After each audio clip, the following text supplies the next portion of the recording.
नमस्ते। जय हिंद। मैं राजेश कुमार स्वागत करता हूं आपके अपने परिवार रोजगार सारथी में। तो सबसे पहले सभी को हैप्पी होली। और इस होली आप लोग कैसे होली मना रहे हैं? बहुत अच्छे से होली मनाएं और सब लोग खुशी से होली को मनाएं। इस होली एक वादा जो आप अपने आप से करेंगे और एक वादा जो आप मुझसे करेंगे। क्या वादा मैं आपसे इस बार लेना चाहूंगा इस होली पे, और नेक्स्ट होली पे आप इस वादे को पूरा करके दिखाएंगे मुझे नेक्स्ट होली तक। ये वादा मैं आप सभी से लेना चाहता हूं इस बार कि भैया ये जो होली है मेरी आखिरी ऐसी होली होगी जिसमें मैं स्ट्रगल कर रहा हूं, जिसमें मैं संघर्ष कर रहा हूं। अगली जो होली आएगी उसमें मैं आपको वर्दी में दिखाई दूंगा, दिल्ली पुलिस की वर्दी में दिखाई दूंगा। दिल्ली पुलिस की वर्दी में पोस्टिंग मेरी होगी। ये मैं वादा आपसे इस बार लेना चाहता हूं कि भैया ये जो होली होगी मेरी ऐसी चली जाए, कोई फर्क नहीं पड़ता। नेक्स्ट जो होली होगी उसमें हम लोग अपने आप को दिल्ली पुलिस की वर्दी में देखना पसंद करेंगे। तो क्या आप लोग मुझसे ये वादा करोगे कि भैया हाँ, अगली बार जब आप मुझसे मिलेंगे, अगली बार जब आप मुझसे पूछेंगे तो मैं आपको दिल्ली पुलिस की वर्दी में ही दिखूंगा? क्या भाई मेरे बोलोगे यस या नो? आप सबसे मैं पूछ रहा हूँ, गुड़िया गुड्डो, बड़े भाई छोटे भाई, बड़ी बहन छोटी बहन, आप सभी से मैं पूछ रहा हूँ, क्या आप मुझसे ये वादा कर सकते हो कि भैया अगली बार हम आपसे दिल्ली पुलिस की वर्दी में ही मिलेंगे? बोलेंगे हाँ भैया हम ये कर सकते हैं। और सोचो दोस्त कि जिस दिन आपका ये सपना साकार होगा तो आपको मेरी बातें याद आएंगी कि हाँ, राजेश सर ने मुझसे क्या बात कही थी। तो मैं आपसे यही कहता हूँ कि भैया संघर्ष करो, आपको वर्दी जल्दी से जल्दी मिलेगी। और इस बार ये होली है जो इस बार होली को अच्छे से मनाओ, पर एक चीज ध्यान रखना, ये होली आपकी कैसी भी जाए पर अगली होली आपकी बहुत अच्छी जानी चाहिए। इस होली पावन अवसर पर एक बार फिर से आपको हैप्पी होली और सभी को नमस्कार, सभी को जय हिंद। तो वीडियो में आखिरी तक बने रहिएगा, आप लोगों को बहुत अच्छी अच्छी चीजें मिलने वाली हैं। इस क्लास में आप सब जानते हैं हम लोग किसकी क्लास करते हैं, हम लोग करते हैं हिस्ट्री की क्लास। दिल्ली पुलिस 2025 के लिए हम लोग कर रहे हैं जीएस के पोर्शन में कवर हिस्ट्री को। इतिहास को जब हम लोग कवर कर रहे हैं तो इतिहास के अंदर हम लोग वो चीजें पढ़ेंगे जो हमारे पेपर के पॉइंट ऑफ व्यू से इंपॉर्टेंट होने वाली होती हैं। तो आज हम लोग कौन कौन सी चीजें कवर करने वाले हैं? तो आप जैसा सब जानते हैं कि हम लोग टॉपिक जो चला रहा है अपना टॉपिक चल रहा है मध्यकालीन इतिहास, और उसके अंदर हम लोग कवर कर रहे हैं दिल्ली सल्तनत को। दिल्ली सल्तनत के अंदर हमने एक वंश की शुरुआत करी जिसको कहते हैं हम लोग तुगलक वंश।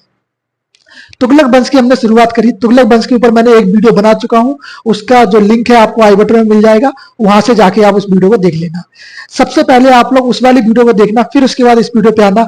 कारण मैं आपको क्यों बता दूं, कारण ये है कि भाई उस वाली जब आप वीडियो देखोगे तब इसको आओगे तो आपको अच्छे से वीडियो में समझ में आएगा, पता चलेगा कि दिल्ली सल्तनत की आखिरकार शुरुआत हुई और उसमें तुगलक वंश है वो कैसे उसकी शुरुआत हुई, कितने शासक रहे हैं तुगलक वंश में, कितना समयकाल रहा है तुगलक वंश में। ये सब चीजें आप उस वीडियो के अंदर जानोगे। तो भैया इस वीडियो में क्या जानोगे? इस वीडियो में आप जानोगे तुगलक वंश के शासकों के बारे में। कि भैया हम लोगों ने सबसे पहले तुगलक वंश की शुरुआत करी तो उसमें जाना हमने गयासुद्दीन तुगलक को। किसको जाना? हमने जाना गयासुद्दीन तुगलक को। गयासुद्दीन तुगलक जो कि तुगलक वंश का प्रथम शासक रहा है, बोले तो फाउंडर रहा है, या आप कहेंगे अपनी भाषा में जैसे हम भाषा प्रयोग करते हैं पिता रहा या पापा है। किस वंश का पापा है? वो है गयासुद्दीन तुगलक, जो है तुगलक वंश का पापा है। मैं आपसे बात करूंगा भैया तुगलक वंश की जो शुरुआत है, समय काल है, वो कब से कब तक रहता है? तो सभी आप कहेंगे भैया तुगलक वंश का जो समय काल है 1320 से लेकर 1414 तक रहता है। कितना समय काल है? 1320 से लेकर 1414 तक। और मैं आपसे एक बात और बता दूं कि दिल्ली सल्तनत के अंदर ये जो वंश है सबसे अधिक शासन करने वाला वंश रहा है। अगर मैं आपको पूरा जोड़ के बताऊं तो इसका 94 ईयर्स, यस ये एक बहुत लंबा समय काल होता है मेरे दोस्त। 94 ईयर्स तक इस वंश ने शासन किया है दिल्ली की गद्दी पर। अब इस वंश के शासकों के बारे में बात करूंगा आपसे। तो सर्वप्रथम जो शासक है वो गयासुद्दीन तुगलक है, जो इस वंश का संस्थापक रहा है। उसने बहुत सारे कार्य करे हैं। अब इन सब कार्यों को जानने के लिए आपको देखनी होगी पिछली वाली वीडियो, क्योंकि इसमें मैं आपको बता नहीं सकता, ये वीडियो लंबी हो जाएगी। इसलिए आज हम लोग इस वीडियो के अंदर जो बात करेंगे किस वंश के शासक के बारे में, तुगलक वंश के शासक जिसका नाम है मोहम्मद बिन तुगलक। मोहम्मद बिन तुगलक, मोहम्मद बिन तुगलक जो कि इस वंश का शासक रहा है, एक ऐसा शासक रहा है जिसको लोगों ने रक्त पिपासु कहा है, जिसको लोगों ने पागल शासक कहा है। क्या कहा है? रक्त पिपासु, पागल शासक, या फिर बोले स्वप्नशील। स्वप्नशील का अर्थ क्या होता है मेरे दोस्त? तो स्वप्नशील का अर्थ आप कहेंगे कि वो अर्थ होता है कि वो व्यक्ति जो सपनों में जाता रहता है कि मैं ऐसा कर दूंगा, मैं वैसा कर दूंगा। आप लोगों में से भी बहुत से व्यक्ति ऐसे होंगे जो सपने ज्यादा देखते हैं पर हकीकत में उन चीजों को नहीं करते हैं। तो सपनों से बाहर निकलो मेरे दोस्त और हकीकत में आओ। हकीकत में जब आप आओगे तो आप समझोगे कि भैया हकीकत कुछ और है, सपना कुछ और था। समझेंगे? बोलेंगे यस भैया, हकीकत कुछ और है और सपना कुछ और था। ओके, तो इस चीज को तो आप बाकी से समझ सकते हो। मैं थोड़ी देर के लिए चला गया था, कोई नहीं, मैं वापिस आ गया। अब मुझे देखो, अब हम लोग क्लास को शुरू करने वाले हैं। तो क्लास को जरा अच्छे से देखना। सबसे पहले चैनल को शेयर और सब्सक्राइब जरूर कर लेना और कमेंट करके बताना भैया वीडियो आपको कैसी लगी और क्या मैं इस वीडियो को कंटिन्यू रखूं, इसी प्रकार से चलाऊं वीडियो को। बोलेंगे यस या नो। ओके, तो आज हम लोग शुरू करेंगे दिल्ली पुलिस के अंदर। हमारा एक बैच चल रहा है, संघर्ष बैच। सभी बच्चे जानते हैं, जैसा कि आप थंबनेल पे ही देख चुके हैं, कि संघर्ष बैच के माध्यम से हम लोग तैयारी कर रहे हैं। हम छोटे लेवल से तैयारी करते करते बड़े लेवल तक जाएंगे। हम ऐसी तैयारी करेंगे भैया जब दिल्ली पुलिस का एग्जाम आए तो उसमें जो है पेपर यहाँ से ज्यादा क्वेश्चन यहाँ से फंस सके पेपर के अंदर। बोला यस भैया, तैयारी आपको ऐसी मिलेगी जैसी आप पेड क्लास के अंदर लेते हो। चले शुरू करें। लिखो, लिखोगे आप, सबसे पहले आप एक चीज लिखना, दिल्ली पुलिस। ये तो आपको हर क्लास के अंदर लिखना होगा। और आप सबसे पहले मुझे एक बार बताओ, आप लोग क्या आप जो मैं पढ़ाता हूं उनके नोट्स बनाते हो या नहीं बनाते हो? बोलेंगे एक बार भैया नोट्स बनाते हो या नहीं बनाते हो? अगर भाई नहीं बनाते हो तो भैया नोट्स बनाना शुरू करो, क्योंकि सबसे जरूरी यही काम होता है नोट्स, कि नोट्स ही आपको कम समय में ज्यादा चीजों को याद कराने का काम करते हैं। क्योंकि आप जब नोट्स बनाते हो तो नोट्स को इस प्रकार से बनाते हो कि मैं सारी चीजें इन नोट्स के अंदर आ जाए, ज्यादा मुझे पूरी बुक खोलने की आवश्यकता ना पड़े। समझे? तो बैच हमारा कौन सा चल रहा है? आप कहेंगे संघर्ष बैच के माध्यम से हम लोग पढ़ रहे हैं। ये जो बैच है ये दर्शाता है आपकी मेहनत को, कि आप किस प्रकार से इस बैच के साथ जुड़े हुए होंगे। ओके, ये 2025 दिल्ली पुलिस। टॉपिक जो आपका होगा वो मैं बता दूं पहले, उससे पहले आप जान लो कि विषय जो आपका होगा मेरे दोस्त वो होगा आपका इतिहास। इंग्लिश वाले बच्चे लिख लेंगे हिस्ट्री और हिंदी वाले लिखेंगे इतिहास। क्या आप ऐसी चीज कर सकते हो? बोलेंगे भैया जरूर करेंगे। ऐसी कैसी बात कर रहे हो आप? हम तो जरूर करेंगे। तो करोगे ना मेरे भाई? बोलेंगे हाँ करेंगे। तो लिखो, फिर लिखो इतिहास। अब मैं आपसे बोलूं कि भैया टॉपिक भी लिख लो फिर साथ साथ में, तो आप फिर टॉपिक भी लिख ले रहे साथ साथ में। टॉपिक क्या लिखोगे? आप बोलेंगे मोहम्मद बिन कासिम नहीं भैया, कासिम नहीं, गलत, तुगलक। ओके, तो हम लोग मोहम्मद बिन तुगलक को पढ़ रहे हैं। मोहम्मद बिन तुगलक, जो कि तुगलक वंश का शासक रहा है। सेकंड नंबर का शासक है ये गयासुद्दीन तुगलक का बेटा है। कौन है? गयासुद्दीन तुगलक का बेटा है। अब मैं इसके समय काल की अगर मैं बात करूं आपसे, तो आप मुझे कहेंगे भैया इसका जो समय काल है जब गयासुद्दीन तुगलक की मृत्यु हुई उसके बाद इसका समय काल शुरू होता है। तो कब है इसका समय काल? बताना जरा एक बार मुझे। आप बता सकते हो क्या भाई मेरे? बोलेंगे यस भैया बता सकते हैं हम लोग। इसका जो समय काल है वो 1200 बोलेंगे? बोले नहीं 1300, बोले 1325 से लेके 1351। 1351 क्या ईस्वी या बीसी? बोले भाई ईस्वी, ईसा पूर्व। ओके, चलिए बेहतरीन सी क्लास को आपने लिख लिया होगा। मैं उम्मीद करता हूं कि आपने यहां तक तो लिख लिया होगा। अब यहां तक लिख लिया तो आप शांति से बैठो और जरा सामने देखना ध्यान से। मैं क्या क्या चीजें आपको बता रहा हूं उन चीजों को लिखना। अगर मैं आपसे बात पूछूं, एक चीज प्रश्न एक पूछता हूं आपसे कि बताओ मोहम्मद बिन तुगलक का रियल नेम क्या है, असली नाम क्या है, मूल नाम क्या है? तो आप बोलेंगे मोहम्मद बिन तुगलक का जो मूल नाम है वो दो नाम जिसके सामने निकल के आते हैं। एक तो इसका जूना खां, क्या नाम? एक तो इसका जूना खां और दूसरा उलुग खां। दो जो है इसके नाम निकल के आते हैं। तो लिखो जरा नाम। आप लिखेंगे भैया एक तो मूल नाम जो हम लोग क्या कहते हैं, आप बोलेंगे उलुग खां। और एक आप सुनेंगे भैया इसका अन्य नाम की कैटेगरी में हम लोग रखेंगे भैया, इसका अन्य नाम की कैटेगरी में जो रखेंगे वो आप कहेंगे भैया जूना खां। अब आप इसमें से दोनों नाम को बेसिकली याद रखना है आपको। एक मिनट में जरा पानी पी लूं, थोड़ा गला मेरा बैठ रहा है।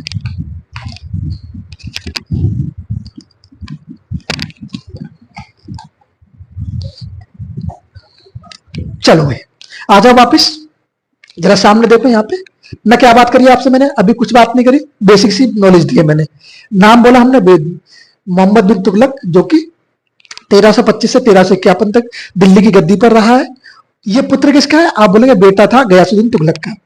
मूल नाम इसका क्या है? उलुग खां है। अन्य नाम क्या इसका रहता है? जूना खां रहता है। यहां तक क्लियर है मेरे भाई? बोलेंगे यस भैया, नो डाउट क्लियर है। अब मैं यहां से कुछ और चीजें जानना शुरू करूं, आपके लिए बताना शुरू करूं। बोलो भैया बताओ, चलो मैं इसके बारे में बात करूं भैया। इसको राजमुंद्री क्या कहेंगे? इसको जो है राजमुंद्री पुस्तक में, या सॉरी राजमुंद्री अभिलेख में इसको क्या कहा गया? इसको दुनिया का खान कहा गया। क्या कहा गया? दुनिया का खान। ये दुनिया का एक खान है। किसको बोलेंगे भैया? मोहम्मद बिन तुगलक को। लिखना जरा मेरे दोस्त, मैं बताऊंगा आपको। इसको राजमुंद्री, कौन सा अभिलेख है भैया? आप बोलेंगे राजमुंद्री। क्या बोलेंगे? राजमुंद्री मुंदरी अभिलेख। पुस्तक नहीं बोलेंगे भैया, अभिलेख बोलेंगे। राजमुंद्री अभिलेख में, अभिलेख में, अभिलेख में मोहम्मद बिन तुगलक, तुगलक को, तुगलक को क्या कहा गया मेरे भाई? आप बोलेंगे मोहम्मद बिन तुगलक को दुनिया का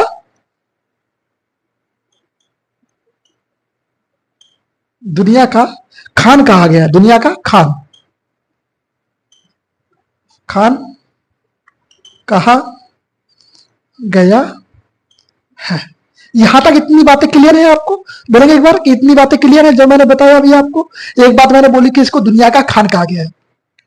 किसके अंदर इसको दुनिया का खान कहा गया? बोलेंगे भैया एक अभिलेख है जिसको हम कहते हैं राजमुंद्री अभिलेख। राजमुंद्री अभिलेख में जो है इसको दुनिया का खान कहा गया। यहां तक क्लियर है मेरे भाई? बोलेंगे यस भैया, नो डाउट, यहां तक क्लियर है। अब मैं इसके बारे में कुछ बातें करता हूं। इसे और क्या कहा जाता है? इसे जो है ना भाई मेरे, इसे रक्त पिपासु कहा जाता है। इसे रक्त पिपासु कहा जाता है। इसे पागल बादशाह कहा जाता है। इसे बोलो, इसे क्या कहा जाता है? इसे कहा जाता है मेरे भाई, एक चीज और बोलते हैं इसको, हम बोलेंगे भैया स्वप्नशील। स्वप्नशील का मतलब सपने देखने वाला। तो लिखना जरा, स्वप्नशील। इसे क्या कहते हैं भैया? स्वप्नशील। और बोलो पागल बादशाह। अब आप बोलोगे भैया पागल बादशाह क्यों कहते हैं इसको? बताऊंगा उसके बारे में, इसकी कहानी बताऊंगा, तब आपको समझ में आएगा। ये जो है पागल बादशाह भी है, पर आप जब इसके बारे में पढ़ोगे तो आप समझोगे कि ये सबसे होशियार था दिल्ली सल्तनत के अंदर, सबसे पढ़ा लिखा शासक था। इसको अरबी फारसी का ज्ञान था, इसको खगोल का ज्ञान था, इसको गणित का ज्ञान था। सोचो कितना पढ़ा लिखा व्यक्ति था। और जो चीज उसने उस समय करने की कोशिश करी थी ना, वो चीजें अभी आपको देखने को मिलेगी। वर्तमान समय में वो चीजें हो रखी हैं, पर उस समय जब इसने करी तो वो गलत ठहराई। क्यों? क्योंकि हर चीज का जो है ना एक समय होता है। अगर आप समय से पहले कोई चीज करते हो वो चीज गलत होती है। अगर आप समय के साथ वो चीज करोगे तो वो आपको पसंद लगेगा, लोगों को भी पसंद आएगी। तो इसने क्या किया? इसने उस समय वो चीज लाई जो वर्तमान में वो चल रही है, पर उस समय के लिए वो सही नहीं थी। ओके, समझे ये बात? बोलोगे स्वप्नशील, पागल बादशाह, और क्या कहा गया मेरे भाई? और बोलो आप बोलोगे भैया पागल बादशाह इसको कहा गया, और कहा गया रक्त पिपासु। रक्त पिपासु मतलब रक्त पीने वाला। लोगों ने इसको नाम दिया। क्यों नाम दिया बताऊंगा अभी। पिपासु, रक्त पिपासु कहा गया। यहां तक क्लियर है? देखो, स्वप्नशील कहा गया, पागल बादशाह कहा गया, रक्त पिपासु कहा गया। रक्त पिपासु।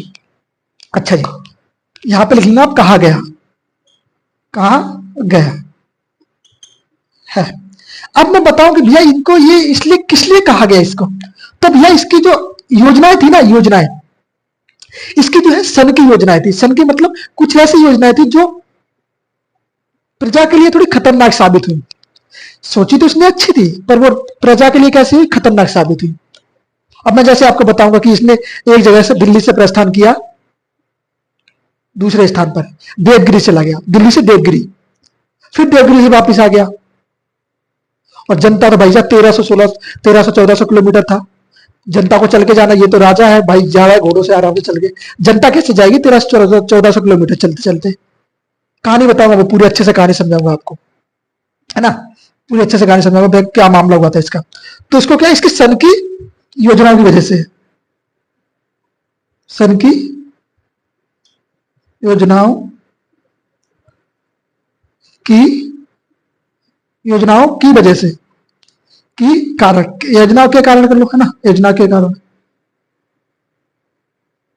हाँ जी, यहां तक क्लियर है मेरे भाई? बोलेंगे एक बार कि यहां तक क्लियर है? मैंने क्या कहा आपसे? मैंने कहा कि इसको पागल बादशाह, इसको रक्तपिपासु, इसको स्वप्नशील क्यों कहा जाता था? तो आप कहें भैया इसको रक्तपिपासु, इसको स्वप्नशील या इसको पागल बादशाह इसलिए कहा जाता कि इसकी कुछ योजनाएं थी वो प्रजा के लिए सही नहीं थी। क्लियर? बोलेंगे यस या नो? डाउट तो होना नहीं चाहिए कुछ, इसमें मेरी कोई बड़ी बात तो है नहीं, समझ गए? ओके, अब कुछ इसके बारे में जानो, इसके बारे में जानो बेसिक बातें। यह जो है दिल्ली सल्तनत का सबसे पढ़ा लिखा शासक था। लिखो लिखो, इससे ज्यादा ज्यादा पढ़ा लिखा सुल्तान था। सॉरी, सबसे ज्यादा नहीं कहेंगे, इससे ज्यादा नहीं कहेंगे, सबसे ज्यादा, सबसे ज्यादा, सबसे ज्यादा पढ़ा लिखा सुल्तान सुल्तान था। अच्छा भैया, इतना पढ़ा लिखा होना भी खतरनाक हो जाता है क्या? नहीं भैया, पढ़ा लिखा होना सही होता है, पर पढ़े लिखे होने का प्रयोग कहां करना है वो आपको समझ होना चाहिए। अब आप पढ़े लिखे तो हो, पर आपको अपने दिमाग का यूज कहां करना है वो तो आपको पता नहीं ना, तो उसका यूज सही से कहां करना है वो आपको समझ होनी चाहिए। पढ़े लिखे होने का तब आपको मतलब समझ में आता है, समझे? ऐसे तो पढ़े लिखे तो बहुत व्यक्ति घूम रहे हैं। देखो, इसको अरबी का ज्ञान था, सुनो, लैंग्वेज, कौन कौन सी भाषा का ज्ञान था? अरबी भाषा का ज्ञान था, फारसी का ज्ञान था, अरबी और फारसी का इसको अच्छा सा विद्वान था ये। अरबी फारसी का क्या था? अच्छा विद्वान था, अच्छा ज्ञान था, इसको विद्वान था। ओके, अब मैं आपको और चीज बताऊं इसके बारे में। ये जो है गणित और खगोल शास्त्र का भी ज्ञाता था। ओके, गणित और खगोल शास्त्र का भी ज्ञाता था। गणित, जिससे आप में से बहुत लोगों को जिससे डर लगता है, गणित से डर लगता है पढ़ने में। ओके, मैं इसकी तारीफ नहीं कर रहा हूं, पर हाँ ये अच्छा बादशाह था जो अपने लिए, लोगों के लिए अच्छा सोचा इसने, जो वर्तमान में प्रयोग में आ रही है चीजें। भाई साहब बताऊंगा, खगोल शास्त्र का विद्वान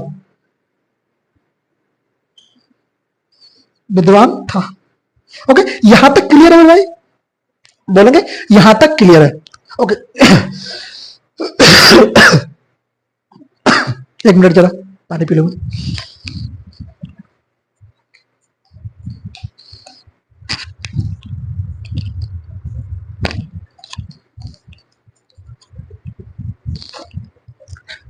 हाँ जी मित्रों, वापस आ जाओ।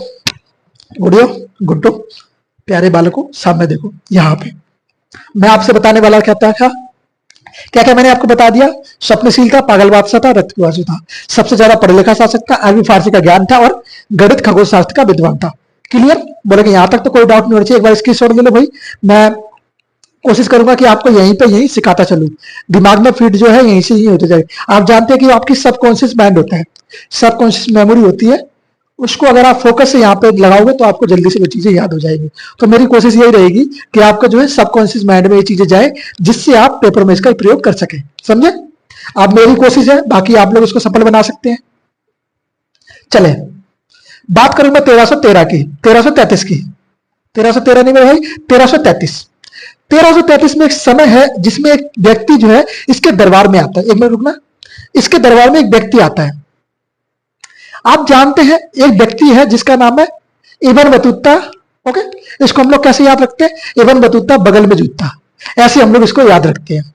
तो इब्न बतूता जो है इसके दरबार में आता है। कब आता है? 1333 के अंदर। 1333 में इसके दरबार में आता है, बाद में ये इसके दरबार में ही रहता है।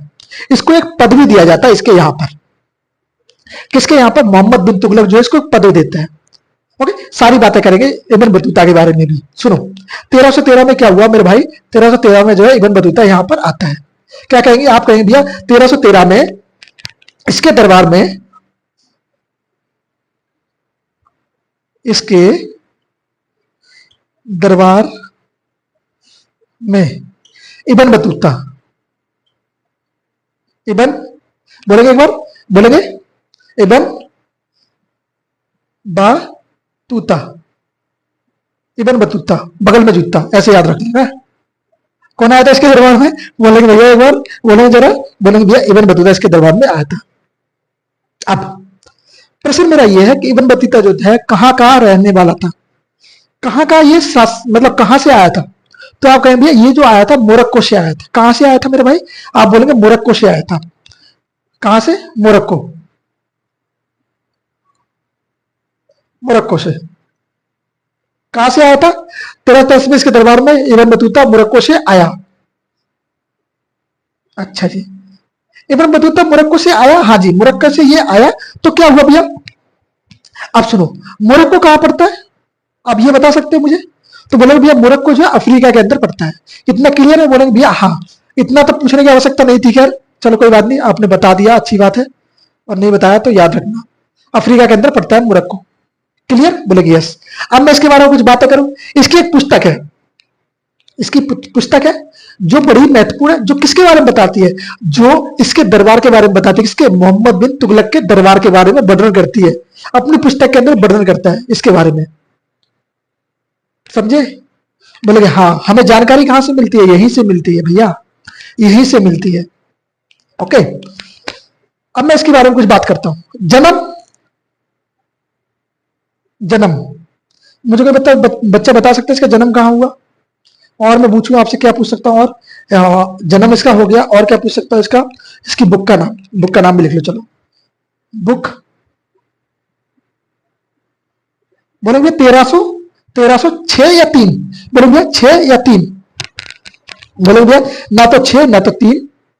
24 फरवरी 1304। बोलो भैया 24 फरवरी 1304 में।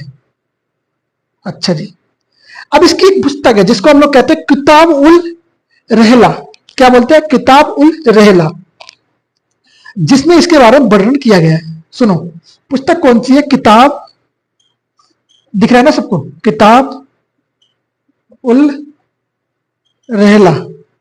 कौन सी किताब है मेरे भाई? किताब उल रहला जो है इब्न बतूता द्वारा लिखी हुई पुस्तक है। याद रखना, पेपर में बहुत बार ये पुस्तक पूछी जाती है आपसे, तो इसको थोड़ा फोकस से पढ़ लेना और थोड़ा ध्यान से रखना इसको अपने दिमाग के अंदर। ओके,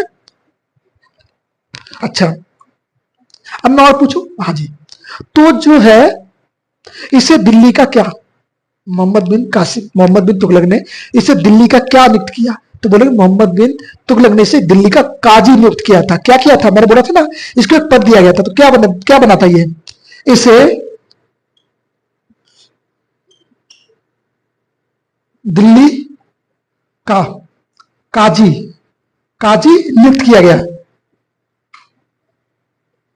नियुक्त किया गया था। ओके, इसे दिल्ली का क्या काजी नियुक्त किया गया था। किसने काजी नियुक्त किया? भैया जिसका शासन है वही काजी नियुक्त करेगा, कोई दूसरा तो नहीं करेगा ना। बोले नहीं, ये कोई दूसरा नहीं करेगा। अब मैं बात करूंगा इसकी पुस्तक के बारे में, क्या क्या चीजें लिखी हुई इसके बारे में जानते हैं बाकी चीजें को। ओके, चलो, जैसे मैं आपसे कहूंगा कि इसके बुक के अंदर जैसे क्या है, व्यापार के बारे में बात करी गई है कि भैया भारत और मोरक्को के बीच के व्यापार के बारे में बात करेगी। इसकी पुस्तक के अंदर क्या क्या व्यापार होता था, कैसे कैसे व्यापार होता है, बहुत सारी बातें करी गई है। पर हम लोग सिर्फ इतनी चीज जानेंगे क्या बात करी गई है, तो व्यापार के बारे में बात करी गई है ना। और चीजें जानेंगे क्या क्या किया गया है, जो आपके पेपर के लिए जरूरी है। सारी चीजें नहीं जाननी है आपको, सारी चीजें आपके लिए अभी आवश्यकता नहीं है। आप यूपीएससी के एग्जाम नहीं दे रहे जिसमें आपको सारी तैयारी करनी होती है अच्छे से। आपको अगर हाँ यूपीएससी का देना तो फिर बात अलग है, तो फिर बात अलग, फिर आपको थोड़ा डीपली रिवाइज करना होगा। अगर आप दिल्ली पुलिस या एसएससी किसी एग्जाम की तैयारी कर रहे हो तो जीएस आपके लिए इतनी काफी है, इतने में आप जीएस कर सकते हो, नो डाउट। बोलोगे हाँ जी, हाँ जी, नो डाउट। चले, यहां तक हमने दो चीजें जान ली इसके बारे में, नाम इसका जान लिया। यहां पे मिटा देना, कोई डाउट तो नहीं? बोले भैया कोई दिक्कत नहीं, मिटा दो, मिटा दो, मिटा दिया। अच्छा, लिखना शुरू करें? बोलो, चलो चलो समझो क्या होता था भैया। भारत और मोरक्को के मध्य व्यापार होता था, पुस्तक के अंदर बताया गया है। भारत एवं मोरक्को के मध्य व्यापार का वर्णन किया गया इसके अंदर। और क्या हो सकता है मेरे भाई? और किस चीज का वर्णन कर सकते हैं हम लोग इसके अंदर? इसने इस पुस्तक में कहा कि दिल्ली, क्या कहा? दिल्ली विश्व का सबसे अच्छा शहर है। इसने क्या कहा भैया, दिल्ली जो है ना, दिल्ली, ऐसे लिखो, कहा, क्या कहा इसने, इसने कहा दिल्ली विश्व का सबसे अच्छा, कैसा शहर है मेरे भाई, अच्छा शहर है। अच्छा जी, इसने कहा क्या, दिल्ली विश्व का सबसे अच्छा शहर है। ओके, और इसने क्या कहा, इसने कहा कश्मीर, बलूचिस्तान और को छोड़कर इसने कहां कहां घूमा। सुनो, इसने कश्मीर, कश्मीर में इसने नहीं घूमा, बलूचिस्तान, बलूचिस्तान, कश्मीर, बलूचिस्तान, और बोलेंगे, बोलेंगे भैया, और बोलेंगे भैया राजपूताना एरिया, राजपूताना, राजपूताना को छोड़कर, छोड़कर, छोड़कर, ओके, संपूर्ण भारत, यहां पे आप कहेंगे भैया छोड़कर, इसने क्या किया, किसने, मोहम्मद बिन कासिम, मोहम्मद बिन तुगलक ने जो है, सुनो, कश्मीर, बलूचिस्तान, राजपूताना को छोड़कर सारा भारत जीत लिया था, सारा भारत जीत लिया था। अब जब इसने सारा भारत जीता तो इसको छोड़ा, तो यहां जाहिर सी बात है इबन बतूता यहां पे नहीं गया वो, तो मैंने यही बात आपको पहले बता रहा था। कश्मीर, बलूचिस्तान, राजपूताना को छोड़कर क्या बोलेंगे, संपूर्ण भारत, यहां पे लिखा है संपूर्ण भारत जीता, जीता, ओके, संपूर्ण भारत जीत या जीता, ऐसे लिख लो, जीत लिया, जीत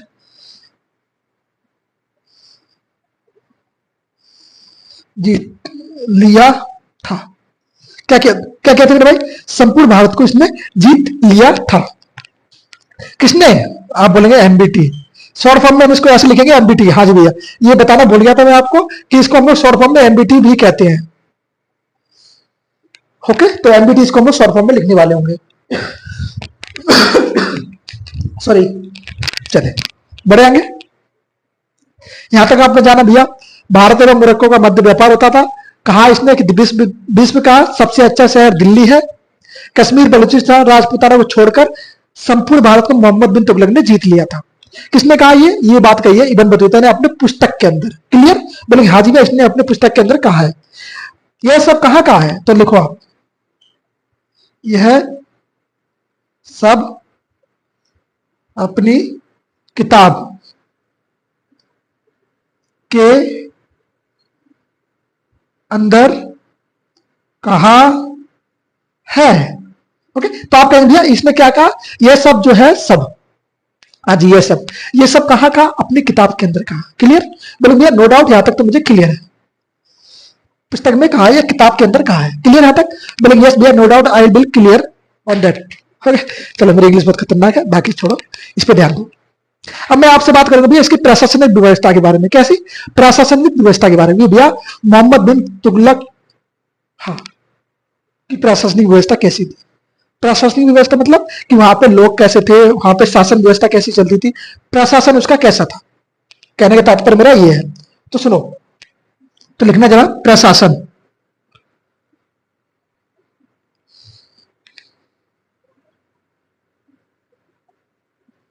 प्रशासन, आप ऐसे लिखेंगे प्रशासन, और कैसे करेंगे, बस यही तक है, प्रशासन आप लिख लो, है ना, प्रशासन लिख लोगे। इसने अपने यहां प्रशासन व्यवस्था में क्या क्या चीजें करी, तो आप कहेंगे प्रशासन व्यवस्था में सबसे पहले इसने किया, न्याय विभाग बनाया। क्या बनाया, न्याय विभाग। न्याय विभाग क्यों बनाया था, सब जानते हैं कि भैया न्याय विभाग जो बनाता है, न्याय के लिए न्याय विभाग का निर्माण किया जाता है। तो शुरू करता था उलमा वर्ग, क्या होता था, उलमा वर्ग। उलमा वर्ग जो है न्याय विभाग पर संपूर्ण अधिकार रखता था, तो इसने क्या किया, इसको समाप्त कर दिया। बोला कि उलमा वर्ग जो है न्याय विभाग का संपूर्ण अधिकारी नहीं होगा, तो क्या किया उसने, उसने न्याय विभाग पर उलमा, उलमा बोले या उलमे बोले, वर्ग, वर्ग का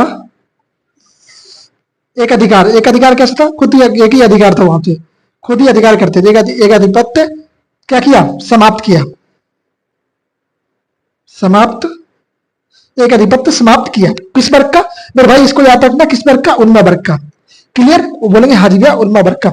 अच्छा, अब मैं कुछ चीजें बोलने वाला हूं, उनसे सुन रहे हूं। आप कहेंगे भैया सर्वप्रथम मोहम्मद बिन तुगलक ने ही भेदभाव के खिलाफ क्या किया था? भेदभाव के खिलाफ योगदान के आधार में अधिकारियों को नियुक्त किया। ओके, भेदभाव के खिलाफ, हाँ जी, क्या किया? सुनो, सर्वप्रथम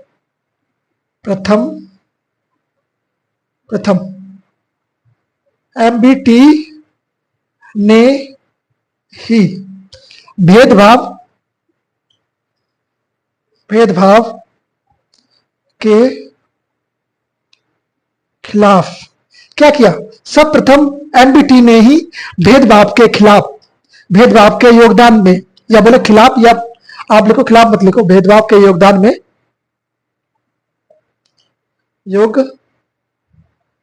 योग्यता के सरकारी जॉब बहुत सी, अभी तो सरकारी जॉब में ऐसा कि कोई भेदभाव नहीं किया जाता है।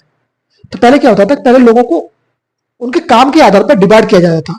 अगर जैसा जिसका काम है उसको भेदभाव किया जाता था उसके साथ कि आप इस कास्ट के हो तो आप ये करोगे, आप इस जाति को तो आप ये करोगे। तो सर्वप्रथम यही ऐसा शासक था जिसने सभी को जो है अपने अपने अपने यहाँ सैनिक बनवाया, अधिकारी बनवाया, और किसी के साथ कोई भेदभाव नहीं किया। ये नहीं किया कि भाई तुम इस कुल से आते हो तो आप अधिकारी नहीं बन सकते, आप इस वर्ग से आते हो तो आप अधिकारी नहीं बन सकते। इसने कहा सभी लोग मेरे यहाँ अधिकारी बन सकते हैं। तो क्या कहा? इसने भेदभाव नहीं किया, योग्यता के आधार पर सबको अधिकारी के पद दिए। योग्यता के, हाँ अब सही है, योग्यता के आधार पर अधिकारियों को नियुक्त किया। ओके, तो आप कहें भैया सर्वप्रथम एमबीटी ने ही भेदभाव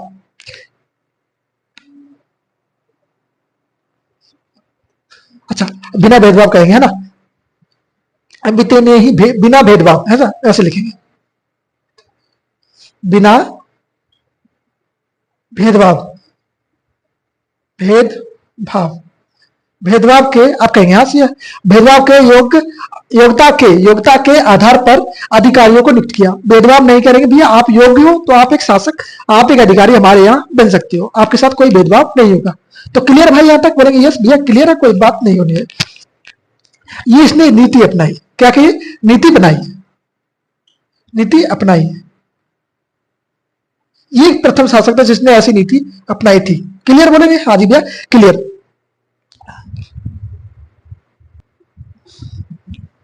अब सुनो, ये जो है ना, ये इसका इंपॉर्टेंट कार्य में जुड़ा जाएगा। ओके, एक और इसका इंपॉर्टेंट कार्य है जो कि है, आपको बताएंगे भैया, दोआब क्षेत्र में इसने कर वृद्धि करी। क्या करी?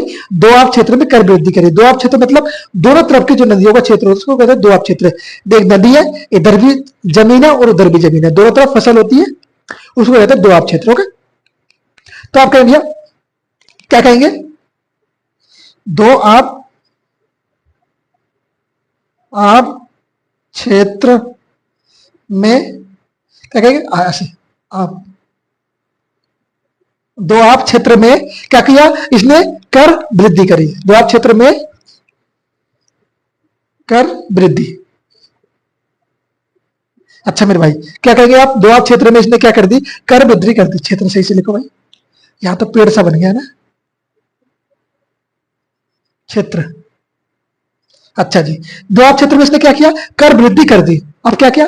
कृषि पे क्या किया भैया? कृषि विकास के लिए इसने कुछ काम किए। कृषि विकास के लिए इसने एक विभाग बनाया जिस विभाग को क्या कहा जाएगा? अमीर ए कोही। क्या बोलेंगे? अमीर ए कोही। अमीर ए कोही विभाग। कौन सा विभाग बनाया मेरे भाई? आप बोलोगे अमीर ए कोही, इसने एक विभाग बनाया जो कि कृषि के विकास के लिए होगा।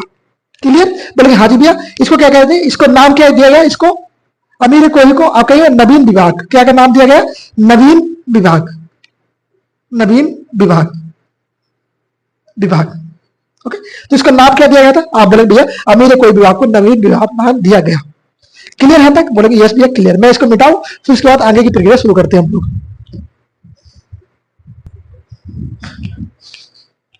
आ जाओ भाई, मैंने साफ कर दिया। अब मैं आगे बढ़ता हूं।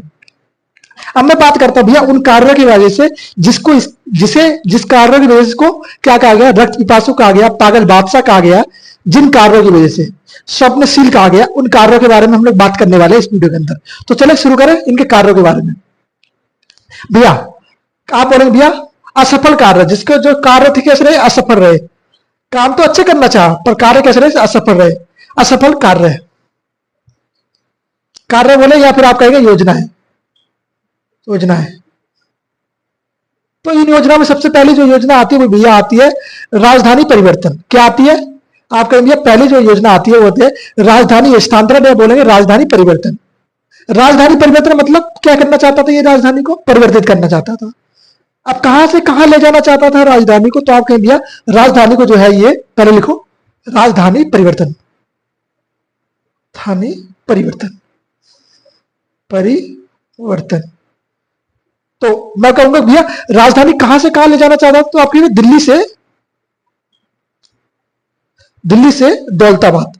दौलताबाद मीन्स जिसको हम लोग कहते हैं भैया देवगिरी कहते हैं। क्या कहते हैं, देवगिरी,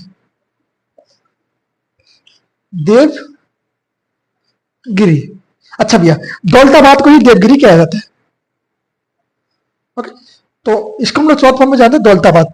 दौलताबाद तो जो है ना इसका नाम इसने बाद में रखा, दौलताबाद। ओके, दौलताबाद इसका नाम है, बाद में रखा गया। तो सुनो इसकी कहानी में बताता हूं ये वाली। दूसरा पॉइंट हम लोग बाद में जानेंगे, पहले ये पॉइंट समझ लो कि भैया आखिरकार है क्या ये। सुनो, ये जब शासक बना तब इसने कहा कि भैया अब एक काम करते हैं कि हम लोग ना अपनी राजधानी कहां लेके जाते हैं, हम लोग अपनी राजधानी स्थानांतरित करते हैं और ले जाते हैं कहां, देवगिरी की ओर। जब ये अपनी राजधानी स्थानांतरित कर रहा था तो उसने ये नहीं देखा कि यहां से वहां तक का डिस्टेंस कितना है, यहां से वहां तक का एरिया कैसा है, मौसम कैसा है। यहां से वहां वो शिफ्ट क्यों होना चाहता था, कारण बताता हूं कि वहां उस समय वहां पे कुछ जो कृषि थी वो अच्छी नहीं हो रही थी। वहां पे बोले अकाल पड़ गया था, अकाल की स्थिति हो रही थी दिल्ली के अंदर उस समय। तो जब इसने सोचा कि दौलताबाद हम लोग जाते हैं, वहां पे कृषि करेंगे और वहां पे रहेंगे जब तक यहाँ पे ऐसा मौसम रहता है। तो इसने क्या किया, इसने अपनी पूरी प्रजा से बोला कि हम लोग जो है अपनी राजधानी स्थानांतरित करते हैं कहां, दौलताबाद की ओर। तो इसने दौलताबाद क्या किया, अपनी राजधानी स्थानांतरित कर दी। अब इसने कहा कि सैनिकों से कहा कि भाई चलो चलते हैं दौलताबाद हम लोग। तो अपनी प्रजा से कहा चलो दौलताबाद चलेंगे, वहीं जाके बसेंगे, अच्छे से इलाके में रहेंगे जाके। अब प्रजा तो राजा की बात मानेगी ही, प्रजा अगर राजा की बात नहीं मानेगी तो राजा तो उड़ा देगा तोप से बांध कर, तो बात तो माननी पड़ेगी। तो प्रजा ने क्या किया, कपड़े वपड़े बांधे अपने, बक्से लिए और राजा के साथ राजा के पीछे पीछे चलना शुरू हो गए। अब रास्ता बड़ा लंबा था, आप सब जानते हैं 1600-1300 किलोमीटर करीब करीब रास्ता। पहले के जमाने में, अभी तो गाड़ियां चलती है तो जो आसानी से जल्दी से पहुंच जाते हो। पहले कहाँ गाड़ियां थी, पहले तो बैलगाड़ी थी, घोड़ा गाड़ी थी, है ना, घोड़े से जाया करते थे। तो घोड़े से सब तो नहीं जा सकते थे ना, राजा ही जा सकता था घोड़े से, और जिनके पास घोड़ा अवेलेबल था वो जा सकता था। अब बड़ी समस्या खड़ी होगी भाई कि यहां से वहां तक जाना है, पैदल जाना है, और वैसे ही आकार पड़ा हुआ है, सब तो वैसे ही भूखे हैं, बीमार हो रखे हैं, बहुत सी स्थिति खराब है बहुतों की, अकाल की स्थिति है, सूखा पड़ा एरिया है। तो अब यहां से वहां तक जाने में क्या हुआ, जब ये दिल्ली से दौलताबाद जा रहे थे, बोले तो देवगिरी जब जा रहे थे, तो उस समय आधी प्रजा यहां से वहां तक गई। जाते जाते जाते जाते आधी, बोले तो 10% प्रजा की मौत रास्ते में ही हो गई। कैसे हो गई, भूख के कारण हो गई, या चल नहीं पाए, थक गए, बीमार पड़ गए, मर गए, इस कारण से इनकी ज्यादातर की मौत हो गई, 10% करीब करीब, है ना। अब क्या हुआ, 10% जैसे तैसे जाके वहां पे जाके जो बच्चे कुछ थे वहां जाके रहे। कुछ दिन तक जब रहे वहां पे जाके, तो राजा को एहसास हुआ कि नहीं यार, अब तो यहाँ का परिवर्तन अच्छा नहीं लग रहा, माहौल अच्छा नहीं लग रहा मुझे। तो राजा ने क्या किया, मोहम्मद बिन तुगलक ने क्या कहा कि नहीं यार परिवर्तन करो। इसने कहा कि नहीं अब दिल्ली वापस चलो। प्रजा बड़ी खुश हुई, बड़ी दुखी हुई प्रजा कि यार कैसा राजा है, पहले दिल्ली यहां से, पहले राजधानी यहां से यहां शिफ्ट कर रहा है, अब यहां से यहां शिफ्ट कर रहा है, क्या बात, इसको प्रजा की पड़ी नहीं है कि इस प्रजा को मारना है क्या। भैया राजा को क्या पता, उसने सोचा कि हम अच्छा करेंगे भैया, हमारी प्रजा जहां सुखी रहे तो वही बात अच्छी बात है। लगा कि यहाँ पे प्रजा सही नहीं रह सकती तो वापिस चलो दिल्ली, पर इसको क्या पता कि प्रजा तो वैसे ही निपट चुकी है आज ही। भाई साहब जब गए दिल्ली, वापिस जब जा रहे थे, तो वैसे ही प्रजा सूखे के मारे मौत झेल रही थी, वैसे ही बीमार पड़े हुए थे लोग। वापिस दिल्ली गए इसके साथ। दिल्ली जाते जाते कुछ प्रजा इसकी निपट गई। जब इसने पीछे देखा तो भैया प्रजा तो निपट चुकी है। इसने कहा ये तो बड़ा बवाल हो गया भाई। अब जैसे तैसे दिल्ली पहुंच गए और दिल्ली राजधानी फिर से बसा ली। 2 साल लगभग ये कहाँ रहा था? देवगिरी में रहा था 2 साल। 2 साल तक राजधानी रखी, बाकी फिर शिफ्ट कर दी राजधानी लगभग, है ना। तो जब ये वहां तक स्थानांतरित हुआ तो प्रजा ने इसको क्या नाम दिया? इसने प्रजा ने इसको रक्त पिपासु कहा और पागल बादशाह कहा इसको, कि ये तो सबका खून पी रहा है, यहां से वहां से यहां, पागल है क्या? तो सुन ली, समझ गई कहानी क्या थी इसके पागल कहने की, क्यों इसको रक्त पिपासु कहा जाता है? इसी कारण से इसको रक्त पिपासु कहा जाता है। समझ गए पूरी स्टोरी? अच्छी कहानी थी, बेहतरीन सी कहानी थी। अब ये मत कहना कि ये पूरी रियलिटी है, आपको 80% रियलिटी है, बाकी 20% तो कहानी के तौर पे बताना पड़ता है। समझ गए ना? तो ऐसे याद रखो भैया, कहानी रियलिटी क्या थी? 2 कहानी थी भैया, देवगिरी से राजधानी स्थानांतरित की मेन कहानी है। इतना याद रखना कि भैया पहला कारण क्या था? देवगिरी से दिल्ली से देवगिरी राजधानी परिवर्तन। ओके, पहला आप लोगों ने कारण जान लिया। अब दूसरा कारण मैं बताऊंगा आपको, तो दूसरा कारण आप समझोगे भैया कौन सा होने वाला है, वो मैं अभी आपको बता रहा हूं। 2 मिनट रुको जरा। अच्छा, हाँ जी, अच्छा, ये तो मैंने बता दिया ना कि देवगिरी का नाम बदल, सॉरी, देवगिरी का नाम बदल के क्या किया? दौलताबाद नाम बदला। नाम बदल के क्या किया? नाम बदल के क्या किया? दौलताबाद बदल के क्या किया? दौलताबाद इसने कर दिया, मोहम्मद बिन तुगलक ने।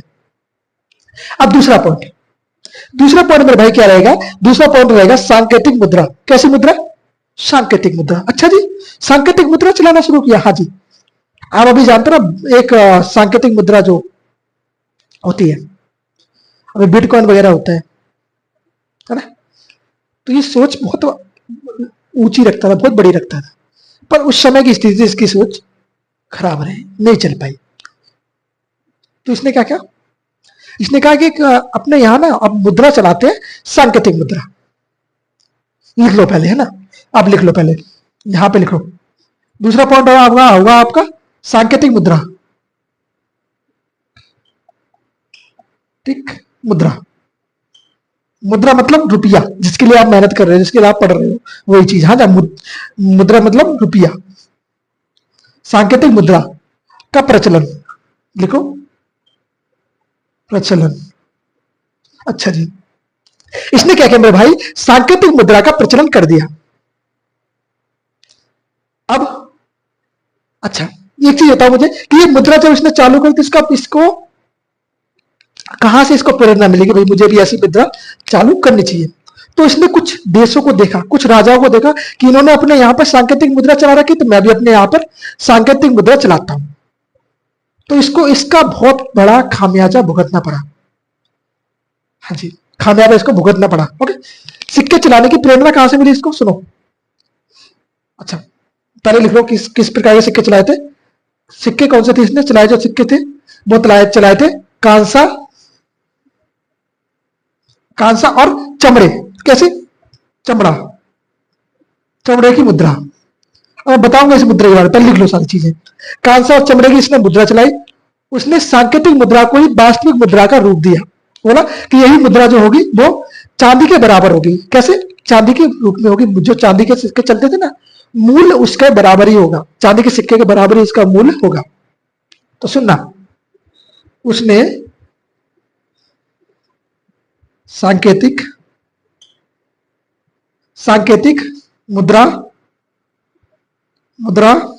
के क्या बोलेंगे? मुद्रा के अंतर्गत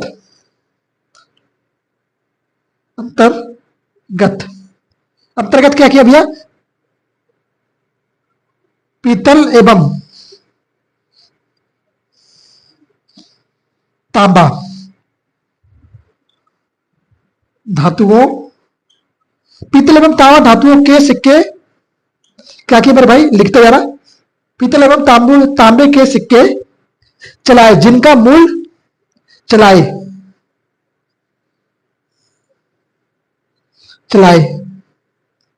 जिनका, सॉरी, जिनका नहीं, जिनका मूल्य चांदी के सिक्के के बराबर था, चांदी के सिक्के के बराबर था, के बराबर था। कैसा था मेरे भाई? उसने सांकेतिक मुद्रा के अंतर्गत पीतल एवं तांबे के सिक्के चलाए जिनका मूल्य क्या था? चांदी के सिक्के के बराबर था। कांसा और चमड़े की मुद्रा भी चालू करी इसने। ओके, तो अब सुनो इसकी बात। मैंने क्या कहा आपसे, इसने इसकी प्रेरणा कहां से ली? तब आप कहेंगे इसने इसकी प्रेरणा जो है भाई बाहर के राजाओं से ली। कहां के राजा? बोले चीन के शासक से ली। कहां का शासक था? प्रेरणा बोलेंगे भैया, प्रेरणा। प्रेरणा कहां से ली? चीन के शासक थे, चीन के शासक। चीन का भैया कौन सा शासक था जिसने ऐसा काम किया? तो ये वो शासक था, क्या नाम बोलेंगे आप बोलेंगे भैया, क्या नाम बोलेंगे? कुबलाई। क्या बोलेंगे? कुबलाई। कैसा नाम है भैया? ऐसा ही नाम होता है इनका। और ईरान का शासक था। कहां का? और ईरान का शासक वह ईरान के गजा, क्या नाम था? गजान खां से। कहां से ली? ईरान के गजन खां से ली और चीन के कुबलाई से ली। ये दो शासक थे। इनसे इसने क्या ली भैया? आप बोलेंगे भैया इनसे इसने जो है सांकेतिक मुद्रा की प्रेरणा ली। अब सुनना, अब मैं आपको चीज बताने वाला हूं। भाई साहब ने क्या किया? अपने यहां सांकेतिक मुद्रा चालू कर दी। जो उसने निशान बनाया वो सांकेतिक मुद्रा होगी। अब सांकेतिक मुद्रा तो चालू कर दी। अब वो मुद्रा जो है ऐसी थी जो उसको कोई भी आसानी से बना सकता था। हाँ जी, हाँ जी। तो फिर क्या हुआ? इसके डुप्लीकेट बनना चालू हुए, इसके नकली नोट बनने चालू, नकली मुद्रा बनना चालू हुई। इसने कहा यार ये तो बवाल हो गया, हमने सोचा कुछ और था, ये तो कुछ और हो गया। अब क्या करें? सारी मुद्रा वापस लाओ। तो भाई साहब ने क्या किया? जितनी मुद्रा बाजार में थी, जितनी मुद्रा मार्केट में थी, सभी मुद्रा इसने वापस ले ली। क्योंकि ये फंस गया था इस चीज में। इसने सोचा तो अच्छा था कि यार सांकेतिक मुद्रा चलाते हैं, लोगों को अच्छा लगेगा, सांकेतिक मुद्रा होगी, संकेत से पता चलेगा हाँ ये मुद्रा ऐसी है। पर क्या हुआ? प्लान फेल हो गया और नहीं चल सका। और फिर ये इस प्लान में असफल रहा। असफल क्यों रहा? क्योंकि इसके पहले इसने सांकेतिक मुद्राएं चालू करी, सबसे बड़ी गलती। दूसरी गलती, इसने इस पे कोई पाबंदियां नहीं लगाई कि भैया इसके ऊपर ये पाबंदी होनी चाहिए। इसके यहां इसे आसानी से बनाया जा सकता था, तो हर किसी ने इसको बनाया, चमड़े की मदद से, कांसे की मदद से, तो हर किसी ने इसको बनाया। अगर चांदी से बने तो महंगा पड़ता है, तो इसने आसानी से इसको बनाया। प्लस इसके यहां इसका अधिक दुरुपयोग होने लगा। क्या हुआ? मतलब इसके जो है डुप्लीकेट छपने लगे, है ना, नकली मुद्राएं बनने लगी। जब नकली बनेंगे तो वैसे ही बाजार में रुपया ज्यादा हो जाएगा, जब रुपया ज्यादा होगा तो फिर अर्थव्यवस्था वैसे ही डोल जाएगी। पता है ना? हाँ जी, जब ये अर्थशास्त्र पढ़ोगे तब समझ में आएगा चीजें अच्छे से। तो ये चीज समझेंगे यहां तक? बोलेंगे हाँ जी भैया, यहां तक तो हम जान चुके, सांकेतिक मुद्रा के बारे में बात कर चुके हैं। उसने प्रेरणा कहां से ली? बोलेंगे भैया उसने प्रेरणा भैया चीन के शासक और ईरान के शासक ले ली। कहां के दो शासक थे? बोलेंगे जरा एक बार, कहां के मेरे भाई शासक थे जो जहां से इसने प्रेरणा ली कि मैं तो ऐसे करूंगा भैया, ये एक मुद्रा चलाता हूं जो सांकेतिक होगी। अच्छा जी, हाँ जी, 2 मिनट रुकना जरा, सांस ले लूं थोड़ी देर के लिए। चल शुरू करें। अब मैं बात करता हूं इसके तीसरी योजना के बारे में। थर्ड इसकी योजना कौन सी थी? थर्ड योजना, इसने खुरसान अभियान किया। कौन सा अभियान? खुरसान अभियान। ये इसका असफल रहा। खुरसान अभियान, कौन सा अभियान में भाई? खुरसान अभियान। क्या? खुरसान अभियान। क्या किया मेरे भाई? इसने सैनिकों को भेजा। कितने सैनिकों को भेजा था खुरसान अभियान के अंदर? बोले भैया 37,000 सैनिकों। 37,000 मतलब नहीं, 3,70,000 सैनिक। सैनिक कितने थे इसमें?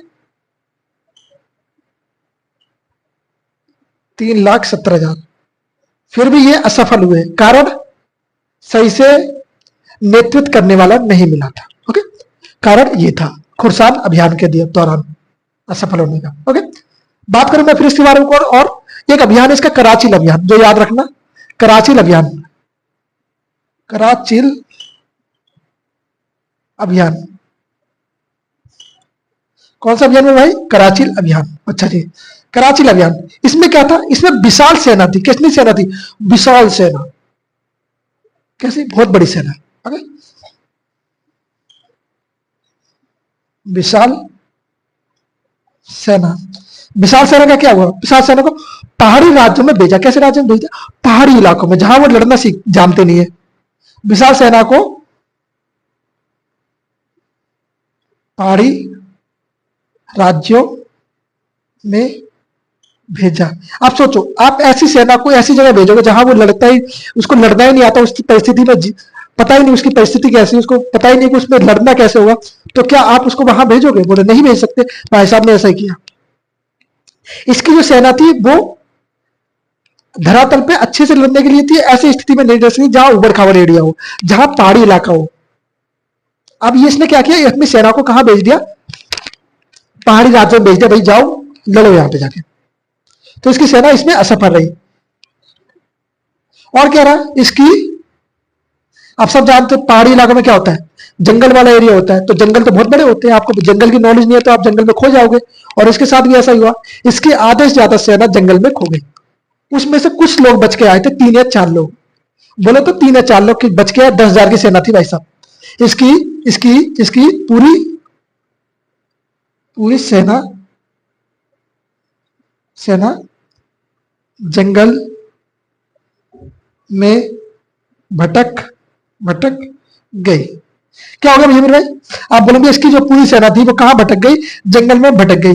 अब भी ये जंगल में भटक गई, उसमें बचे कितने लोग? इसमें केवल 3 लोग, 3 अधिकारी बचकर आए थे। कौन थे? वो भी अधिकारी थे भाई, अधिकारी। अब सोचो कांस्टेबल वगैरह क्या हुआ होगा? अधिकारी बच के आ सके। अब सोचो क्या स्थिति हुई भाई? ये इसके 4 जो कारण है बड़े असफल कारण। पहला राजधानी परिवर्तन, दूसरा सांकेतिक मुद्रा, तीसरा खुर्सन अभियान, चौथा कराची अभियान। कराची अभियान में क्या? विशाल सेना को पहले क्या किया इसने? पहाड़ी क्षेत्र में भेज दिया। दूसरा इसने क्या किया? पूरी सेना जब पहाड़ी क्षेत्र में जाएगी तो जंगल में क्या हो जाए? खो जाएगी। इसको जंगल की नॉलेज तो है नहीं उस सेना को कि जंगल में कैसे लड़ना है, तो जंगल में खो गई है। ओके, तो ये इसके कुछ ऐसे कार्य हैं जो असफल रहे हैं। इसको मैं मिटाऊं, फिर इसके बाद इसके कुछ काम बचेंगे, फिर उसके बाद खत्म करते इसको। टॉपिक इसका खत्म हो जाएगा, फिर ज्यादा इसमें कुछ रहा नहीं जानने के लिए ना। ओके, मैं मिटा दूं इसको आराम से। लिख लेना भाई, स्क्रीनशॉट लेना है तो ले लेना बैक करके। चलो भाई,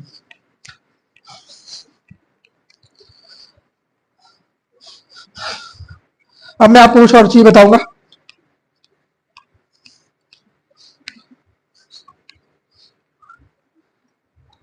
आप सब जानते हैं इसकी जो योजनाएं थी इनके कारण इसको क्या कहा गया? इनके कारण इसको असफल बादशाह भी कहा जाता है। तो सुन लेना। चलो इसको लिखूं, बताऊं? बोलो आप खुद लिख लेना, कोई बात नहीं। महत्वपूर्ण तथ्य जान लो कुछ इसके बारे में। क्या बोलेंगे? महत्वपूर्ण तथ्य।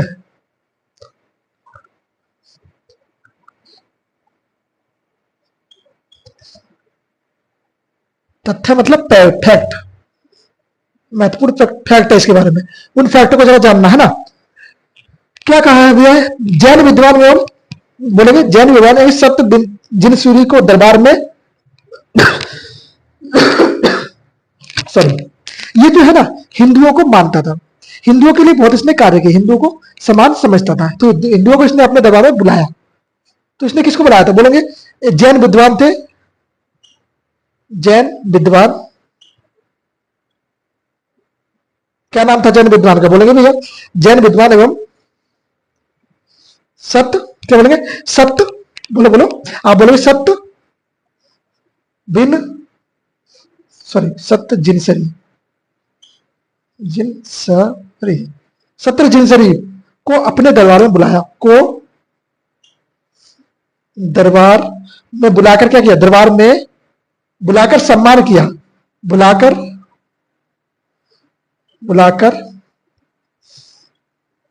सम्मान दिया। ओके, तो इसने क्या किया भैया? अपने दरबार में सरसिरी और जैन, किसको बुलाया? जैन धर्म के एक शासक वो हुए गुरु हुए, विद्वान हुए, उनको बुलाकर अपने दरबार में इसने क्या किया, अपने दरबार में उनको क्या किया, बोले कि सम्मान दिया उनको। ओके, एक चीज और देखो, बह बह मतलब यहां पे किसकी बात चल रही है, बोले मोहम्मद बिन तुगलक की बात चल रही है। दिल्ली का पहला सुल्तान था, क्या था, बह दिल्ली का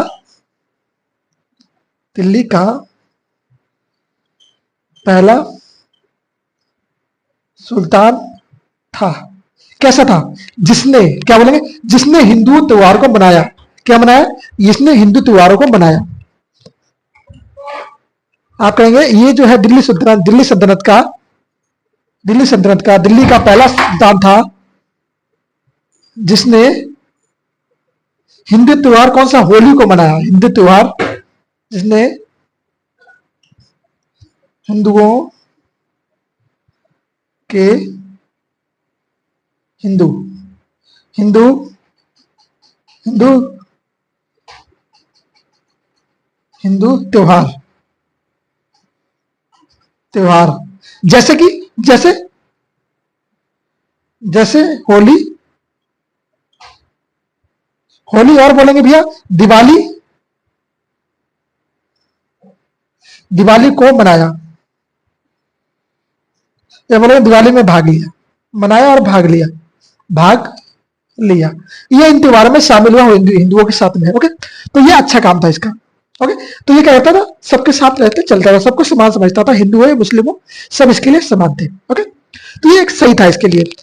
उसने दिल्ली में के प्रसिद्ध सूफी संत, कौन से, दिल्ली के प्रसिद्ध सूफी संत बोलेंगे सिजाबुद्दीन, क्या बोलेंगे, सिजाबुद्दीन दीवान ए सुल्तान, क्या बोलेंगे, दीवान ए मस्तान नियुक्त किया, क्या किया, इसको जरा छोड़ो, ये तुम्हारे लिए इंपॉर्टेंट नहीं है। और इंपॉर्टेंट क्या हो सकता है, शेख मुजमुद्दीन को गुजरात गवर्नर का नियुक्त किया। ओके, ये शायद इंपॉर्टेंट है तुम्हारे लिए, जान लो। शेख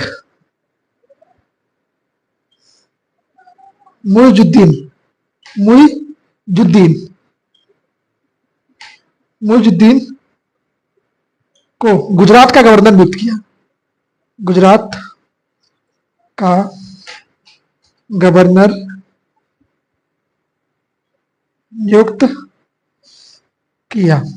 इसने क्या किया, शेख मुइजुद्दीन को गुजरात का गवर्नर नियुक्त किया, किसने किया, बोले भैया मोहम्मद बिन तुगलक ने किया। ओके, अब भाई साहब की मृत्यु कब हो जाती है, भाई साहब इतने सारे कार्य करने के बाद इसको, अब सोचो, एक पढ़ा लिखा शासक, एक अच्छा ज्ञानी शासक, इतनी नॉलेज रखने वाला शासक भी असफल हो गया